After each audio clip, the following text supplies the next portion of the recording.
আরজিকর মেডিকেলে যে হামলার ঘটনা ঘটেছিল, যে ভাঙচুরের ঘটনা ঘটেছিল, সেই ঘটনায় গ্রেপ্তার করা হয়েছে আরো দুজনকে। এখনো পর্যন্ত গ্রেপ্তারির সংখ্যা 32। কল ডাম্পিং প্রযুক্তির মাধ্যমে 1000 জনকে শনাক্ত করা হয়েছে, যারা হামলার দিন হাজির ছিলেন আরজিকর মেডিকেলের গেটের সামনে। এদের সবাইকে নোটিশ পাঠিয়ে জিজ্ঞাসাবাদ করবে লালবাজার খবর সূত্র মারফত। অন্যদিকে ডিওয়াইএফআই এর মীনাক্ষী মুখোপাধ্যায় সহ 7 জনকে আজই তলব করেছে পুলিশ।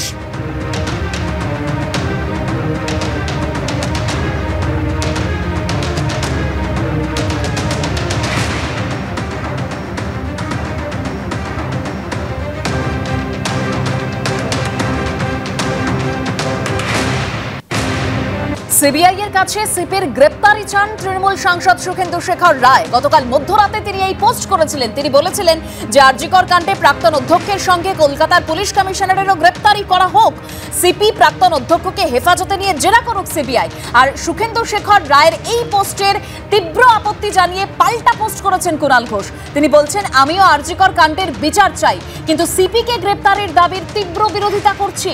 খবর পাওয়ার পর তিনি সাধ্যমতো চেষ্টা করেছেন। ব্যক্তিগতভাবে সিপি সদর্থক তদন্ত করেছেন। আমার সিনিয়র নেতার থেকে এই ধরনের পোস্ট দুর্ভাগ্যজনক। সুখেন্দু শেখরের বিরুদ্ধে সোশ্যাল মিডিয়ায় সরব হয়েছেন কুণাল ঘোষ।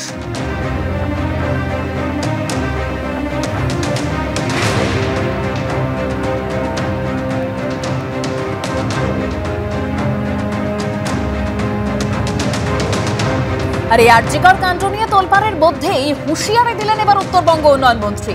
আঙুল ভেঙে দেওয়ার হুঁশিয়ারি দিয়েছেন তিনি। উত্তরবঙ্গ উন্নয়ন মন্ত্রী উদয়ন গুহ তিনি বলছেন, যারা মমতার দিকে আঙুল তুলছেন পদত্যাগের দাবি করেছেন তিনি। সেই আঙুলগুলো চিহ্নিত করে ভেঙে দেওয়ার বন্দোবস্ত করতে হবে। এরা বাংলাকে বাংলাদেশ করার চেষ্টা করছে, কিন্তু হাসিনা যে ভুল করেছেন মমতা সেই ভুল করেননি। আরজিকর মেডিকেলে ভাঙচুরের সময় গুলি চালায়নি পুলিশ। পুলিশ ও রাজ্য সরকার বাংলাকে বাংলাদেশ করতে দেব না। হুঁশিয়ারি উত্তরবঙ্গ উন্নয়ন মন্ত্রী উদয়ন গুহর।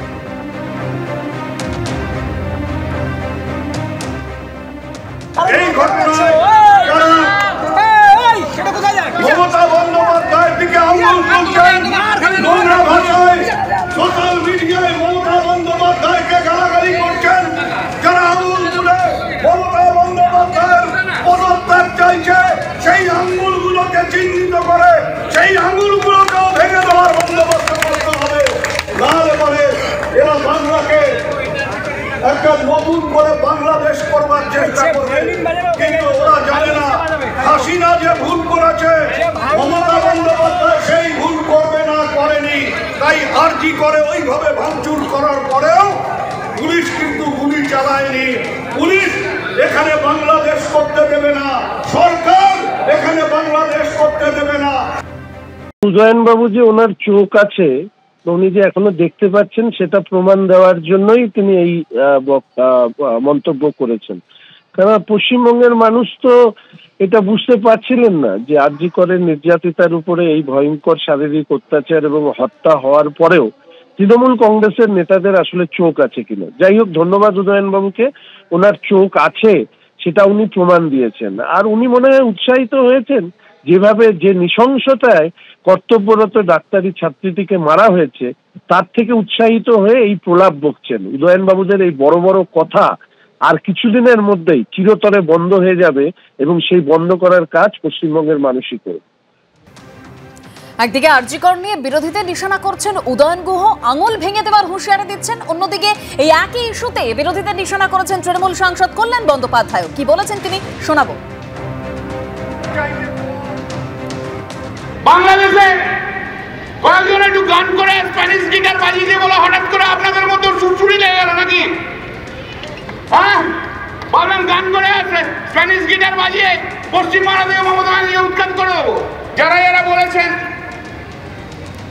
যদি ক্লাবগুলো যদি টাকা না নেয়, ভালো, খুব ভালো কথা, কিন্তু আপনারাই বলে দিন কিন্তু যে আপনারা কোনো সঙ্গীত শিল্পী, কোনো অভিনেত্রী সেই সব ক্লাবের ফাংশনে আপনারা যাবেন না, তারা যাতে টাকা নেয়। যারা টাকা নেয় তাদের প্রোগ্রামে যাবেন না, বলে দিন না, বলুন। হ্যাঁ, বলে দিন তৃণমূল কংগ্রেসের অর্গানাইজেশন থেকে যেখানে যেখানে যত প্রোগ্রাম হচ্ছে, কোন সঙ্গীত শিল্পী যারা যারা আজকে প্রতিবাদ করছেন তারা যাবেন না বলে দিন।